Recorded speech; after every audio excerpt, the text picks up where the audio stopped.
Welcome. This is Lush Tongue, Sound Meditation, Improv and Musings. This is Anime. This is a very special day here in the United States for many reasons. It is the birthday of many people. It is a Tuesday. Tuesday is a wonderful day of the week. There are many other reasons why this date is such a charged date for many of us. It is the date of the national election.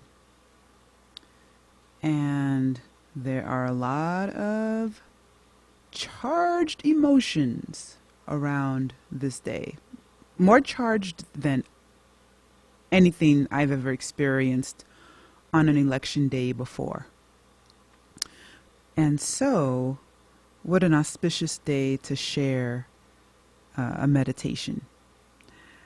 So let's start off with Om.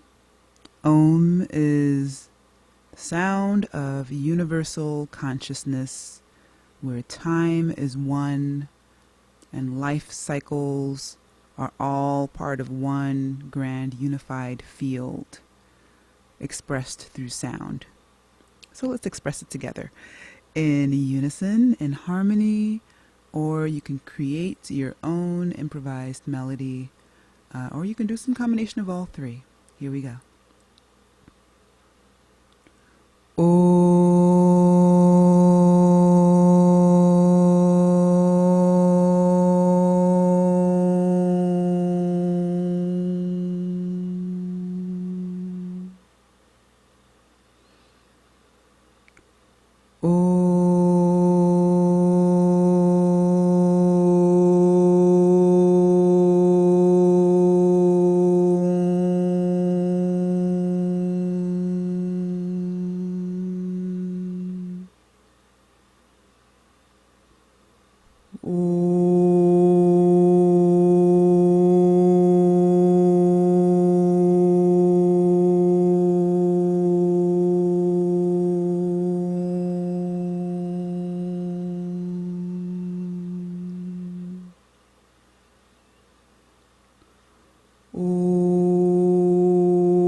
So I will save most of my announcements for my newsletter, which you can sign up for in the description. Today, I really want to hone in on possibilities for how we can best channel and harness our charged energy. You know, whatever level of charge you're experiencing. There are people who are experiencing extreme anxiety and downright panic. And there are those of us who are in a more go with the flow, equanimity. It is what it is. It's going to be what it's going to be kind of vibe. And anywhere you are on that spectrum is valid. What I would like to hone in on related to the 4-part series I started on elements of nature. In the first week, we focused on air. And today, we're focusing on fire. So, when I first thought of doing this 4-part series, I was very much in a space of like amplified fire, like fired up. But now that the day is actually here, I'm actually feeling more of a fire within than a fired up. So wherever you are on the spectrum of your fire is valid. So fire is often a representation, an embodiment of passion, particularly passion as we relate it to eros, sexual energy, rage, anger, unbridled, raw, primordial energy. And anyone who lives near woodlands that are prone to forest fires would know when fire is completely unbridled, and going in all directions, it is very much a destructive force. However, when fire is carefully harnessed and directed, that's when it becomes most directly useful. That's when it becomes electricity. That's when it becomes the fire that keeps our homes warm, that keeps our stoves cooking, that keeps our bodies circulating, keeps all the fluids in our body circulating. It's that heat. So it's a very powerful force that asks us to learn how to master it, how to harness it. Because much like forest fires, the fires within us, when they are unbridled all the time, it can be very destabilizing.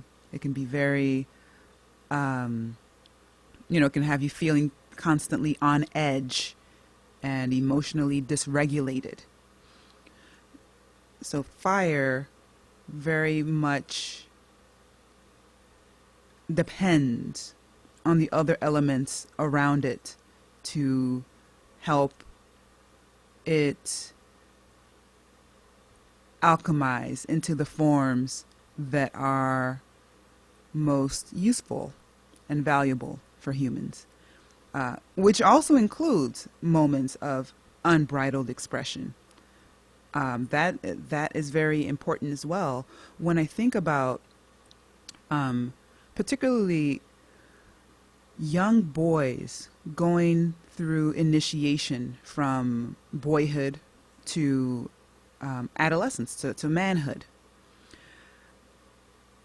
while girls go through initiation as well, when I think of boys specifically, like when I read about how in various cultures, some form of initiation, some form of rites of passage, be it going into the woods for 3 days, or having some kind of bar mitzvah, or some kind of community reckoning that this child is entering a new stage in their development, a huge and important stage.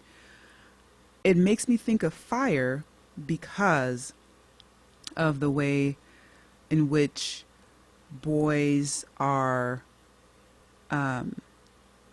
many boys feel a, what's the word I'm looking for? A yearning for a sense of warriorhood. A sense that, I can stand and fight and defend what is meaningful to me. That's a big part of a boy's development in a traditional, I guess the best word I could use is traditional. In more traditional contexts. Now, obviously there are many different ways that people can conceptualize gender and manhood and womanhood, and what those words even mean, and what it means to be initiated into your respective society, your respective tribe, your respective culture. But one thing that is fairly universal in all societies that have a healthy integration of children integrating themselves into adult society as they themselves become adults. The thing that all those societies have in common is they have some kind of rites of passage. They have some way of publicly acknowledging, oh, you're shifting from this leg of your life journey to this leg. And that's an important and exciting thing, and we witness it and we celebrate it. Here in the United States, it's a little, it's quite a mix here, depending on your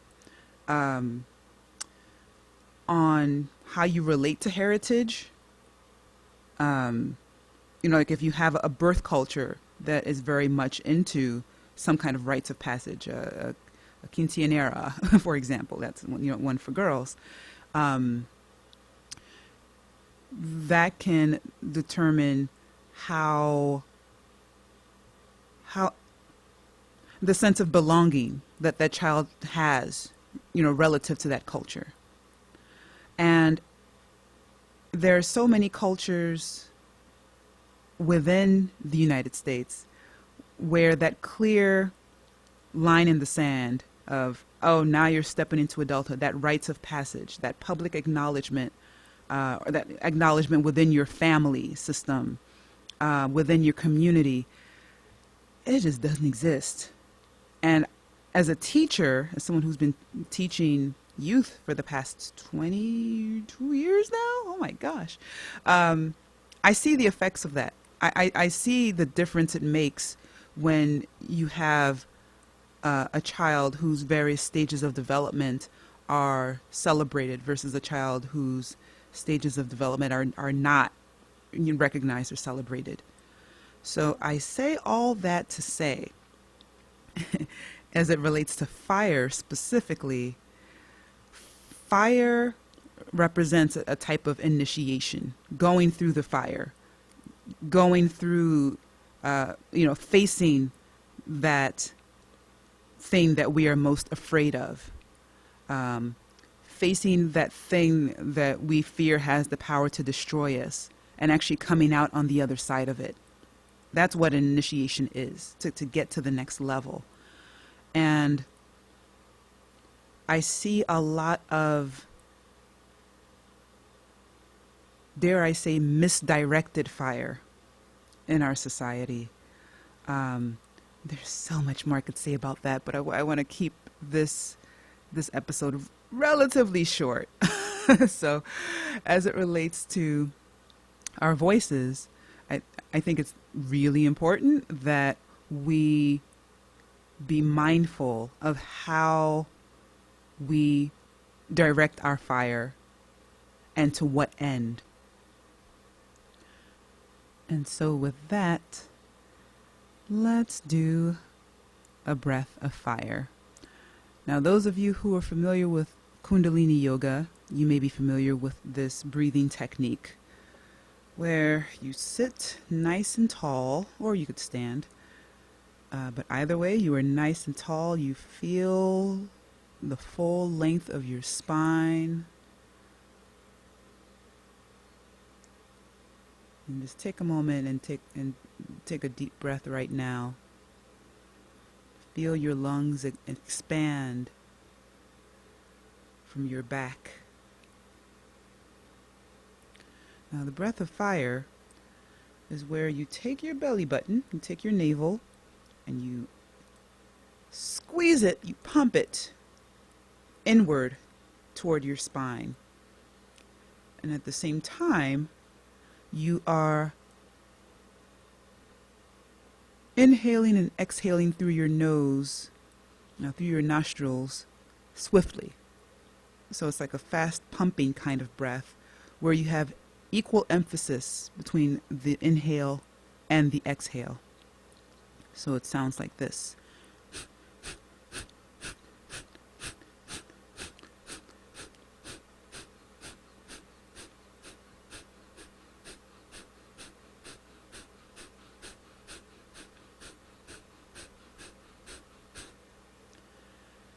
So it's a great breath to use if you're feeling kind of down and low energy, and you want to like pump your energy up.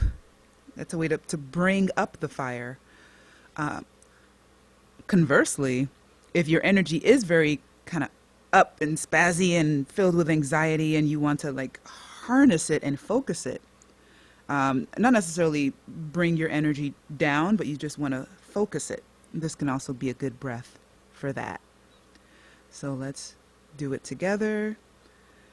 Let's start out nice and steady, and then let's veer off into a fire breath improvisation. Here we go.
All right.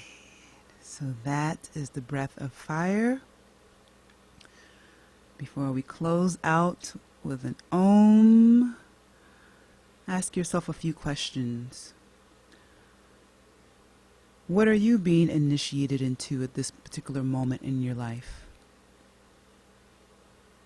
You know, we have the journeys from childhood to adulthood to elderhood, one job to the next job, one type of family to another type of family, from single into a relationship, two-person relationship into multiple people relationship, all different kinds of initiations into new states, new circumstances, new states as far as like moving to a different part of the country, and also new states of being, initiations into new states of being. So what are you being called into transforming in your life? Where's your initiation right now?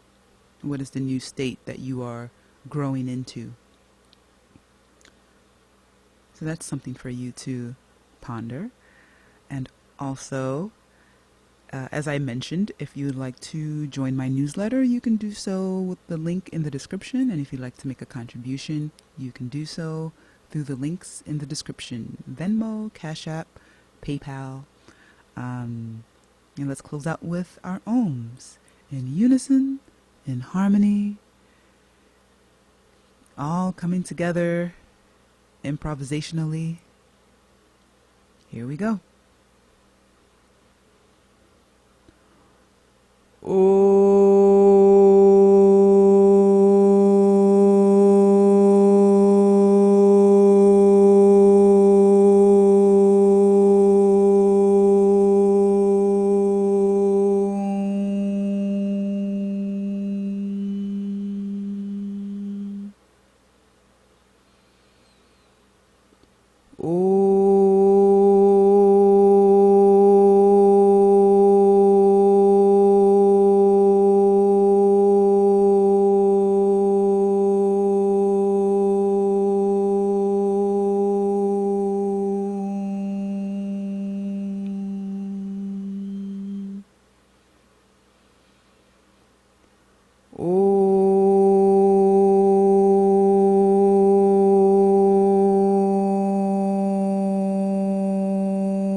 All right, folks.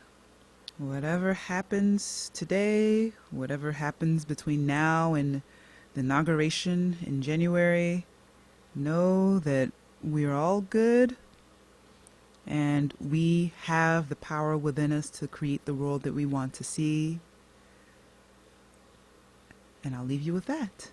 Till next Tuesday, have a lush week and use your tongues wisely.